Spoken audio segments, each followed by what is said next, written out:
আসসালামু আলাইকুম সম্মানিত ভিউয়ার্স, কাছে ধীরে দেশে বিদেশে যে যেখান থেকে শুনছেন সবাইকে আমার আন্তরিক সালাম ও অভিনন্দন।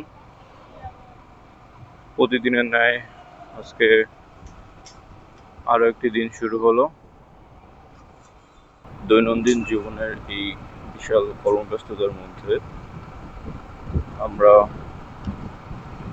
যে যার কর্মসংস্থানের দিকে ছুটে চলি। পারা না পারা সবকিছু মিলে আমাদের জীবন অতিবাহিত হয়।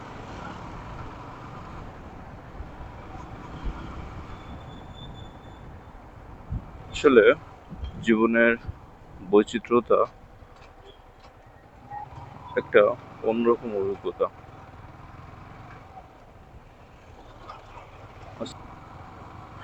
আসলে দৈনন্দিন জীবনে চলতে গেলে আমরা বিভিন্ন সমস্যার সম্মুখীন হব। সৃষ্টির শুরু থেকে সমস্যাগুলো চলছে এবং যেগুলো এখনো পর্যন্ত চলমান। সমস্যার সম্মুখীন হওয়ার অর্থ এমনটা নয় যে যে সমস্যাটা আসলে ওটা আপনি আপনার লাইফ থেকে বাদ দিয়ে দিলেন। সবকিছু মানিয়ে গুছিয়ে জীবন যুদ্ধে চলার নামই হচ্ছে জীবন সংগ্রাম। যাই হোক, বলতে বলতে অনেকটা দূর চলে আসলাম। রাস্তায় গাড়ি ঘোড়ার চাপ যথেষ্ট। দ্যাট মিনস মানুষ তার কর্মস্থলে ফেরার চেষ্টা করছে। আসলে আমি একটা জিনিস খেয়াল করেছি, ঢাকা শহরের মানুষ এক অদ্ভুত নিয়মে চলে। সচরাচর কর্মব্যস্ততা না থাকলে আমি খেয়াল করেছি যে খুব প্রয়োজন ছাড়া কেউ বাহিরে বের হয় না।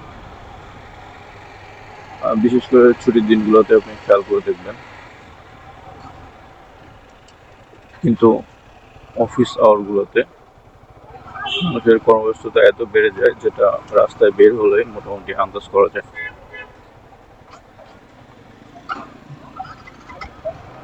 স্টারটা বারবার অফ হচ্ছে, মোস্ট প্রবলি আরপিএমটা একটু বাড়াতে হবে।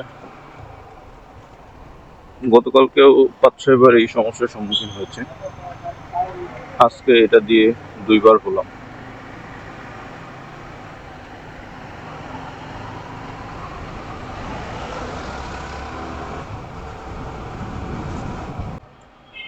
আমাদের দেশে আসলে উচিত যে আইন করে রিক্সাকে অবৈধ পথে চলার একটা অনুমোদন দেওয়া।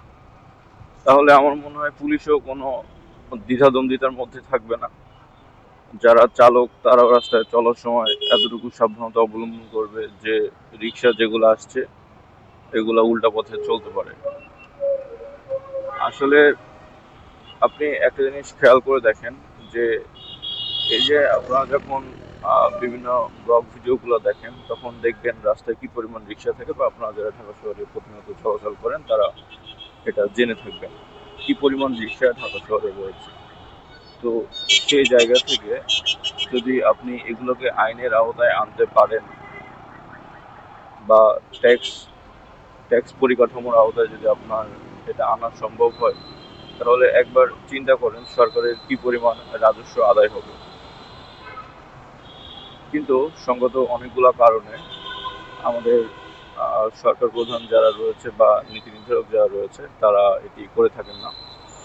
তবে আসলে এখন সময় এসেছে যে শৃঙ্খলার মধ্যে আনার, অন্যথায় এটা আমাদের নিয়ন্ত্রণের বাইরে চলে যেতে পারে।